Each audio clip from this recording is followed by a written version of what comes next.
आचार्य जी, आप कहाँ थे अब तक? हर किसी के भाग्य में आचार्य जी सही समय में नहीं होते। बोल तो मैं आज से 15 साल पहले से रहा हूँ। जिस वर्ष का तुमने नाम लिया है उसी वर्ष से बोल रहा हूँ। तो अगर मेरा तुम्हारा संपर्क नहीं हो पाया तो उसका कारण ये बिल्कुल भी नहीं है कि मैं तब बोल नहीं रहा था। बोल रहा था और बात मेरी तब भी उतनी ही लाभप्रद, कम से कम लगभग उतनी ही लाभप्रद रही होगी जितनी आज है।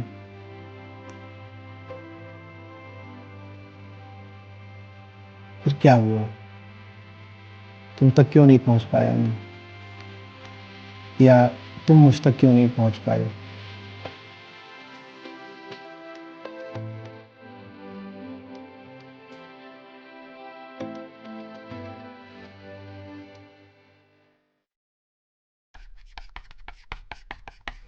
आचार्य जी, आज शाम को 4 बजे भी यूट्यूब पे एक वीडियो पे कमेंट आया है, मतलब आपकी वीडियो पे कमेंट आया है। विकास बघेल है उनका नाम। कह रहे हैं, आचार्य जी आप कहाँ थे अब तक? मैं पहले ही ज़िंदगी बर्बाद कर चुका हूँ। मतलब वीडियो अभी देखना शुरू किया उन्होंने। कह रहे हैं, आचार्य जी आप कहाँ थे अब तक? मैं पहले ही ज़िंदगी बर्बाद कर चुका हूँ। काश आप 2006 में मुझे मिले होते, तब मैं 7 साल का था। हर किसी के भाग्य में आचार्य जी सही समय में नहीं होते। कौन सा वीडियो है? जी, बचाओ बच्चा हुआ बर्बाद। किस साल का है? जी, 2019। तो विकास कह रहे हैं कि कहाँ थे अब तक, 2006 में क्यों नहीं मिले? तब ये 7 साल के थे। संयोग की बात है कि 2006 में ही मैंने बोलना शुरू करा था। 2006 का ही जो पहला सत्र था वो श्रीमद् भगवद गीता पर था।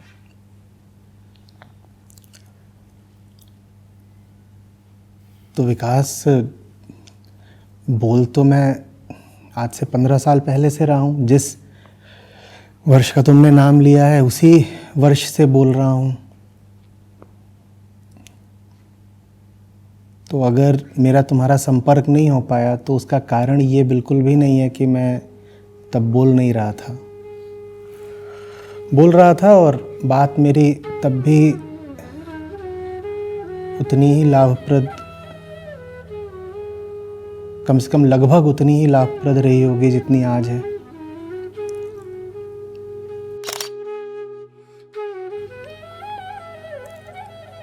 फिर क्या हुआ?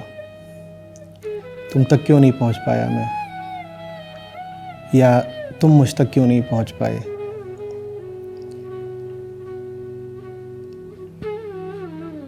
और नहीं पहुंच पाए इसका बड़ा नुकसान उठाना पड़ा है। जैसे तुम कह रहे हो ना कि 2006 से अभी तक क्यों नहीं मिले, वैसे ही न जाने कितने कमेंट आते हैं, कुछ इस भाषा में, कुछ अन्य तरीके से, पर कहते यही हैं कि साल भर पहले मिल गए होते, 4 साल पहले मिल गए होते, 8 साल पहले मिल गए होते तो ज़िंदगी दूसरी होती। नहीं मिल पाए उसकी क्या वजह है? वजह ये है कि 2006 से शुरू करके अगले 10-12 साल तक दुनिया के कुछ विचित्र तरीकों का पता ही नहीं था। पहली बात तो 2006 से शुरू करा, 2010 तक तो रिकॉर्डिंग भी लगातार करते नहीं थे। कभी लगा कि कोई ख़ास मौका है तो रिकॉर्डिंग वगैरह कर ली, नहीं तो करते भी नहीं थे। चैनल ही 2011 में बना है। एक चैनल 2011 में बना है, एक 2014 में बना है।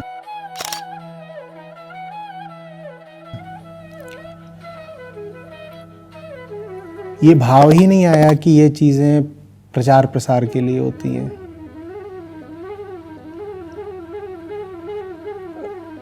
दस साल तक रिकॉर्डिंग भी होती रही तो हैंडी कैम से, इस वाले से, यही जो यहाँ पर है, इसकी तस्वीर ले लो भाई, दिखना चाहिए ना जब बोल रहा हूँ तो।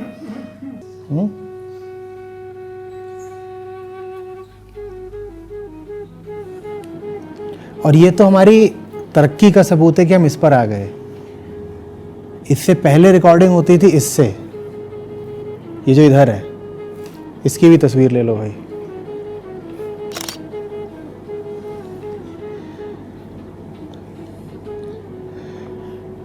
जो मेरे आदर्श थे, जिनके सामने नमित रहा, जिनको मैं समझता था कि इन्होंने ज़िंदगी वास्तव में जी है, उन्होंने कभी ये सिखाया ही नहीं कि बहुत सारा प्रचार भी करना होता है।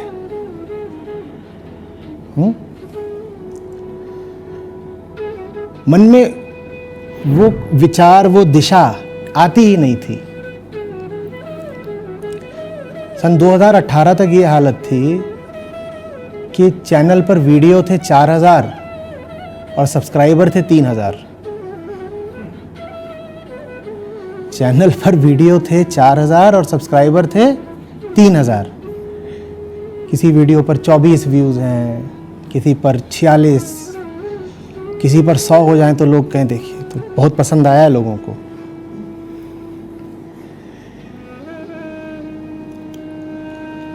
और मस्त रहते थे, मगन रहते थे। पहाड़ों पर जाते थे, 20-30 लोगों का एक समूह लेकर के उनके साथ 5-5, 10-10 दिन बीते हैं। ऐसे नहीं होता था, बहुत बहुत अलग था वो। उसका आपको पता इसलिए भी नहीं चलेगा क्योंकि उस समय की तस्वीरें भी नहीं हैं। अरे वीडियो छोड़िए, मुझे तस्वीरें तक लेना पसंद नहीं था। मैं कहता था कि अगर तस्वीरें लेनी भी हैं तो पहाड़ की लो, पौधों की लो, नदी की लो, चांद की लो। इंसानों की क्या तस्वीर ले रहे हो? और इंसानों की लेनी भी है तो आपस में ले लो एक दूसरे की, मेरी मत ले लेना। तो उस समय की आपको पिक्चर्स भी बहुत कम मिलेंगी। तो काम सारा चलता रहा, लगातार बातचीत होती रही, सत्र होते रहे, संतों पर, ऋषियों पर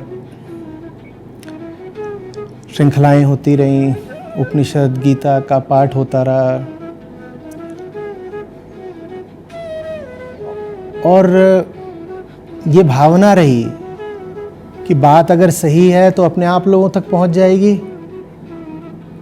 और जिन लोगों को ये बात सुननी होगी वो अपने आप आकर के सुन लेंगे।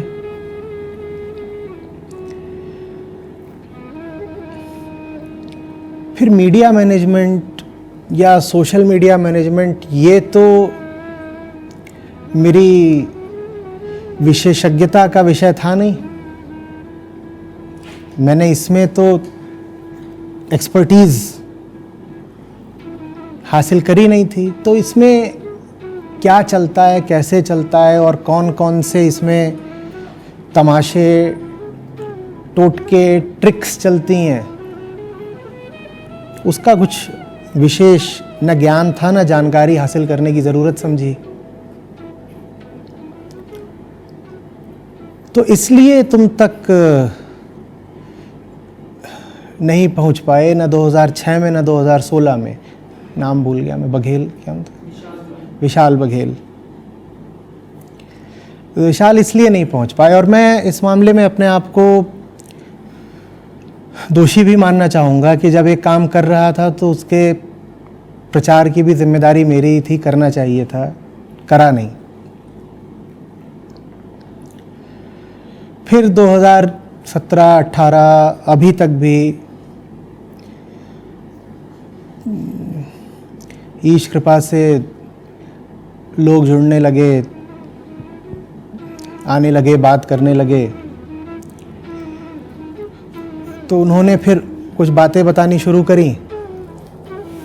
उन्होंने जो बातें बतानी शुरू करी तो पता चला कि अरे काम ऐसे तो होता नहीं है।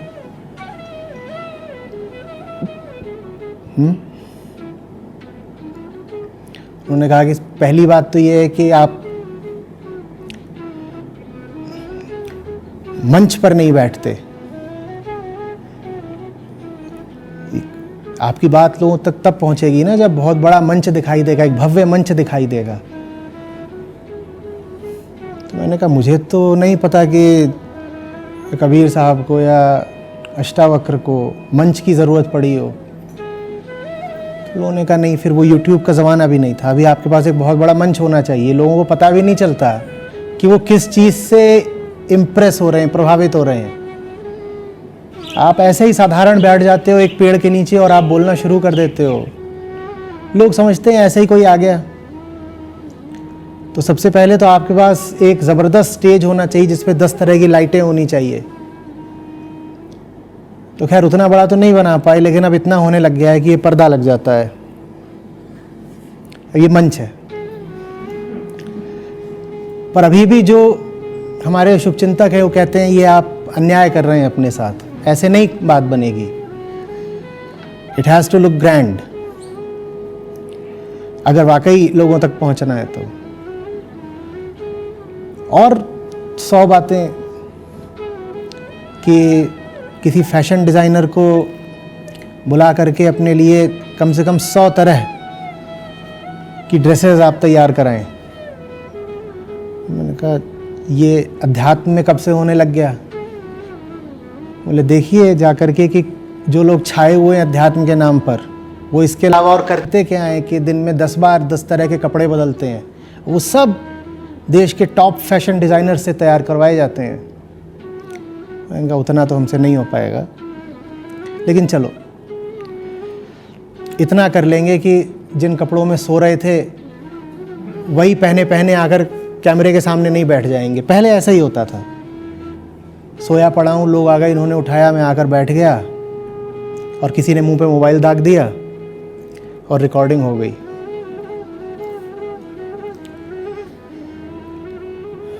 और बहुत चीज़ें चैनल को प्रमोट करने वाली, ये सब चैनल पे हाँ पैसा लगाना, चैनल पर पैसा लगाइए आप, तब जा कर के आपकी रीच बढ़ेगी। तो भीतर तो भाव ये था कि अगर आपकी बात सही है और वो सही बात आप 100 बार बोल रहे हो तो सुनने वाले कम से कम एक बार तो ज़रूर सुनेंगे ना। तो आपका काम है कि आप अनवरत बोले जाओ बोले जाओ बोले जाओ। तो फिर मुझे बताया गया कि साहब YouTube पर प्रति मिनट कई हज़ार घंटे या सैकड़ों घंटों का कंटेंट अपलोड होता है। आपकी सही बात से कोई सहमत तब होगा ना जब आपका वीडियो कम से कम उसके सामने आएगा। जब उसके सामने भी आना ही नहीं है एक बार भी आपका वीडियो, तो सहमत या असहमत वो होगा कहाँ से? रीच ही नहीं है। असहमत होने के लिए भी ज़रूरी है ना कि वो वीडियो देखे। तो लोग आपसे असहमत भी नहीं है, लोगों को आपके बारे में पता ही नहीं है। तो कैसे पता होता है? कि पैसा लगाना पड़ता है चैनल पर, बहुत सारा पैसा लगाना पड़ता है। मैंने कहा ऐसा तो कभी देखा सुना नहीं गया। बोले ऐसे ही होता है। और जिन लोगों के मिलियंस में होते हैं फॉलोअर्स, वो सब करोड़ों लगाते हैं तब जा कर के होते हैं। तो या तो करोड़ों लगाइए या फिर आपका कोई राजनीति का या नंगाई का या कॉमेडी का या अंधविश्वास से भरा हुआ चैनल हो, तो अपने आप बहुत लोगों तक पहुंच जाएंगे। तो फिर अभी 1-2 साल पहले से ये कार्यक्रम शुरू हुआ कि चलिए साहब चैनल को प्रमोट करा जाएगा। तो अब जा कर के विशाल तुम जैसे लोगों तक पहुंचना शुरू हुआ है। आप लोग भी यहाँ जो शिविर में आए हुए हैं, आप भी इसीलिए आए हुए हैं क्योंकि वो दंदफंद जो 12 साल तक नहीं करा, उसको पिछले 2-3 साल से करना शुरू किया गया है। उसी की वजह से आप लोग भी आ गए हैं, नहीं तो आप लोग भी आ नहीं पाते।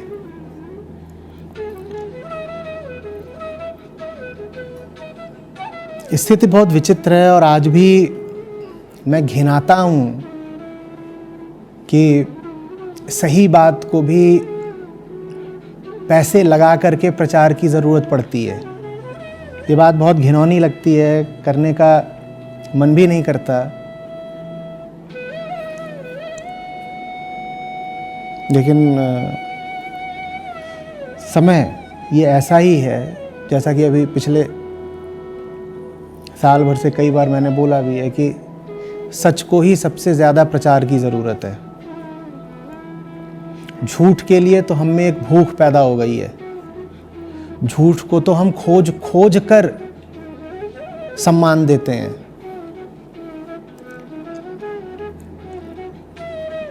सच को अगर किसी तक पहुंचना है तो उसे बहुत मेहनत करनी पड़ती है। लोग झूठ के पीछे भागते हैं और सच लोगों के पीछे भी भागे तो उससे कतराते हैं।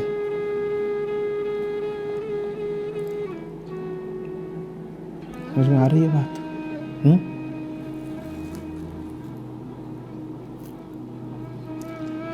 मेरा कुर्ता उतरवा दिया यार। मैं कहता था कि मैं बहुत बहुत देर तक बैठता हूँ, तो मेरे लिए सबसे सहूलियत की पोशाक मेरा कुर्ता है। एक अपना आराम से ढीला ढाला कुर्ता डालता था और जम करके बैठ जाता था। मैं कहता था मुझे कुर्ते में बैठ गया हूँ, और बगल में चाय पानी बार बार रख दिया करो बस, और 3 घंटे 5 घंटे बताओ कितनी देर तक बात करनी है, करेंगे। पीछे पढ़ पढ़ के कुर्ता उतरवा दिया। बोल रहे नहीं, ये ज़माना दूसरा है,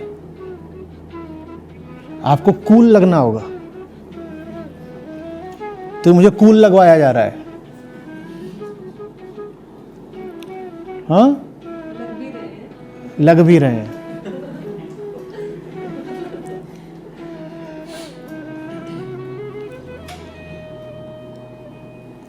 चलो, जब सब कुछ ही मिशन को समर्पित है तो कुर्ता भी समर्पित।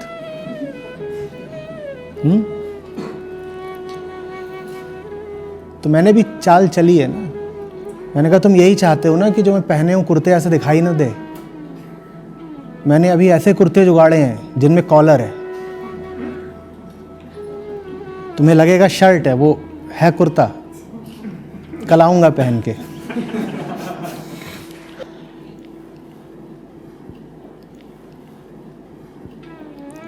इससे ज्यादा दुख की, त्रासदी की बात कुछ हो सकती है कि सच को इन बेवकूफियों का सहारा लेना पड़ रहा है? बोलिए।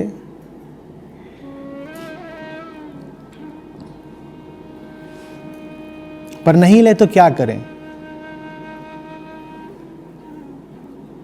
वही बात, 4000 वीडियो और 3000 सब्सक्राइबर। देखने कोई राजी नहीं है। उन्हें क्या चाहिए कि बड़ा सा मंच हो और आप भी उस पर नाचिए ना, और 8-10 तरीके से कैमरे लगे हों, ऊपर एक ड्रोन लगाओ और इधर से उधर से, आगे से पीछे से, ऊपर से नीचे से आपकी रिकॉर्डिंग की जाए और वो चढ़ाई जाए कि क्या मस्त नाच रहे हैं।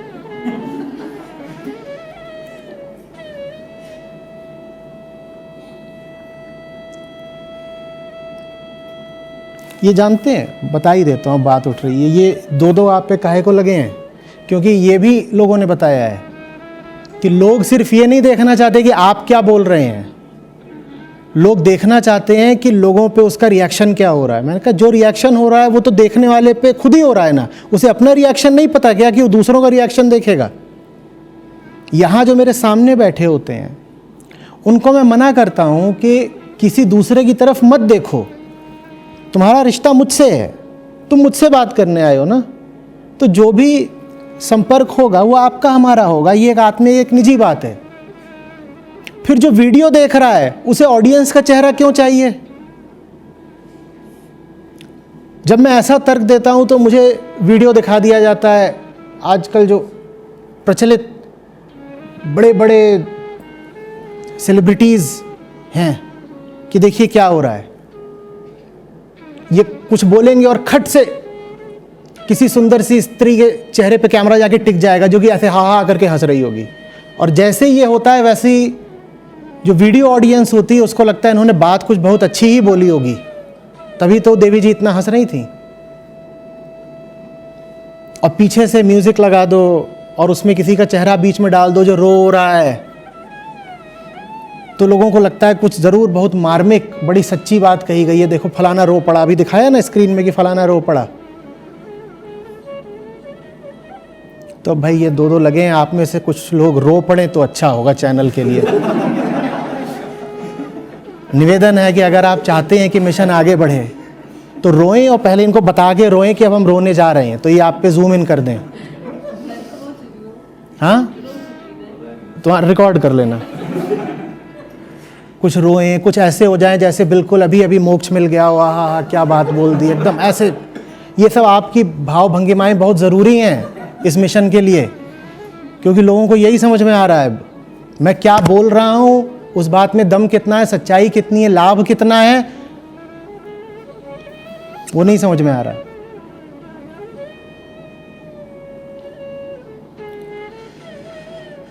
तो ये कहानी है बघेल साहब। अभी भी बहुत कम लोगों तक पहुंच पा रहा हूं, बहुत बहुत कम लोगों तक पहुंच पा रहा हूं, और कम लोगों तक इसीलिए पहुंच पा रहा हूं क्योंकि भीड़ इतनी ज्यादा है, और भीड़ में जो हैं वो करोड़पति हैं, अरबपति हैं, और उनको भली भांति पता है कि एक बार तुमने किसी से सब्सक्राइब करवा लिया, उसके बाद वो व्यक्ति अपने अहंकार की खातिर तुम्हारे पक्ष की बात करना शुरू कर देता है। बात समझ रहे हो? एक बार आपने किसी का वीडियो अपने फेसबुक पर शेयर कर दिया, किसी का वीडियो एक बार अपने फेसबुक और आप पर आपने शेयर कर दिया, अब उस इंसान को कोई बुरा बोलेगा तो आपके अहंकार को चोट लगेगी। जिसका वीडियो शेयर किया है अब वो नहीं जाएगा लड़ने कि मुझे बुरा क्यों बोला, आप जाओगे लड़ने, क्योंकि आपने अपनी टाइमलाइन पर शेयर कर दिया था ना। और यही खेल चल रहा है कि जल्दी से जल्दी बहुत सारे सब्सक्राइबर बढ़ा लो। एक बार जिसने बटन दबा दिया सब्सक्राइब का, अब वो सच की तरफ निष्पक्ष नहीं हो सकता, क्योंकि अब वो सब्सक्राइबर बन गया है। वो कहेगा कि अगर मैंने ये बटन दबाया है किसी को सब्सक्राइब करने का और वो आदमी अगर गलत निकल गया तो वास्तव में गलत कौन निकल गया? मैं। तो अब वो अपने अहंकार को बचाने की खातिर झूठ का समर्थन करेगा और करता ही जाएगा और करता ही जाएगा। ये चल रहा है खेल कि जल्दी से जल्दी जितने लोगों से हो सके दबाते चलो, दबाते चलो।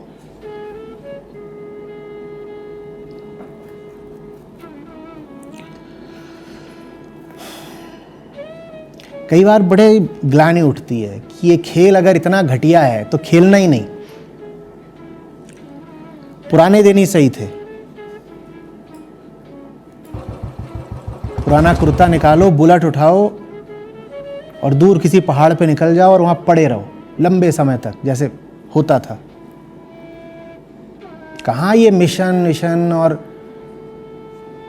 राष्ट्र को बचाना है, धर्म को बचाना है, इंसान को बचाना है, ज़रूरत क्या है? छोड़ो ना। आप जैसे तब कहाँ थे जब मैं 2006 से बोल रहा था? या मेरी ही जिम्मेदारी है सिर्फ? मैंने अपनी गलती तो साफ साफ स्वीकार कर ली कि मुझे दुनिया के रंग ढंग और चालाकियाँ पता होनी चाहिए थी। ये सब बातें, वो दोष मेरे ऊपर कि मैंने प्रचार की ज़रूरत नहीं समझी 10 साल तक। पर आप अपना भी तो बताइए।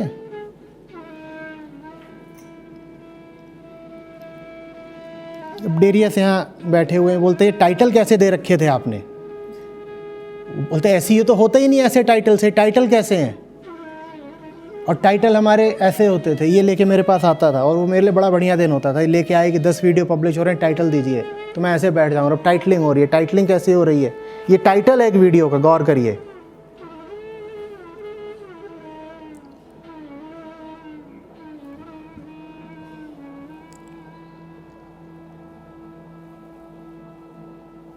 कभी रंग, कभी धूप, कभी धूमिल मैदान है, बदलते मौसमों में भी आसमान तो आसमान है। 16 व्यूज़, 16 व्यूज़,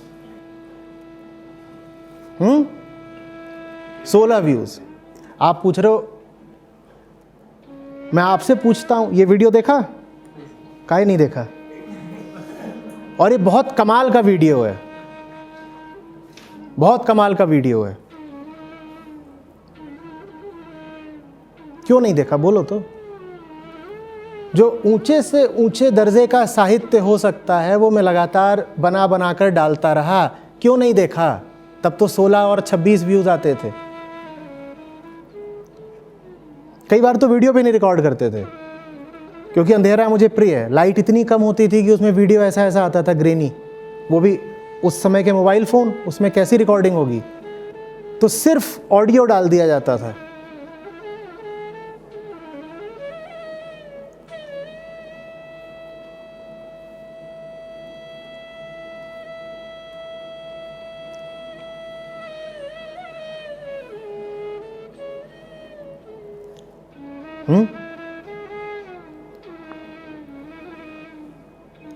लोगों को टाइटल कौन सा चाहिए? पॉर्न के पीछे की कहानी।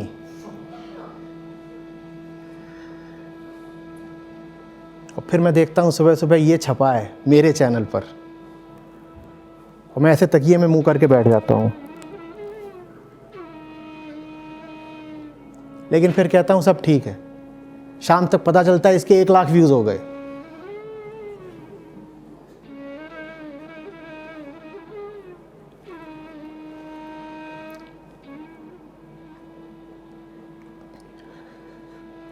तुम कौन सा वीडियो देख के आए थे?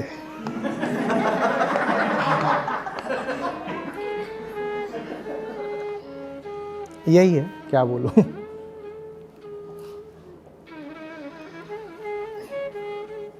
पैसे का खेल है इसके आगे सारा, सीधे सीधे। YouTube यूं ही आपको रीच नहीं दे देगा। 10 रुपए, 20 रुपए, 30 रुपए लगते हैं एक नए व्यक्ति तक पहुंचकर उसको सब्सक्राइब कराने में। सब्सक्राइब व्यक्ति स्वयं ही करता है, अगर उसको वीडियो समझ में आया, बात में जान लगी तो। बात ये नहीं है कि सब्सक्राइबर आ जाएगा YouTube से, बात ये है कि रीच ही नहीं मिलेगी। रीच का मतलब समझते हो क्या होता है? रीच क्या होता है? उसकी आंखों के सामने वो वीडियो आएगा ही नहीं तो सब्सक्राइब कैसे करेगा? सब्सक्राइब करने के लिए ज़रूरी है ना कि उसके सामने आए, उसके सामने ही नहीं आता। उसके सामने लाने भर के लिए YouTube को पैसा देना पड़ता है, और बहुत सारा पैसा देना पड़ता है। एक सब्सक्राइबर का मैं बोल रहा हूँ 10 रुपए से 30 रुपए तक। तो आपको प्रतिदिन अगर 5,000 10,000 सब्सक्राइबर चाहिए तो आप सोच लीजिए कि प्रतिदिन कितना उसमें खर्चा है। ये खेल चल रहा है।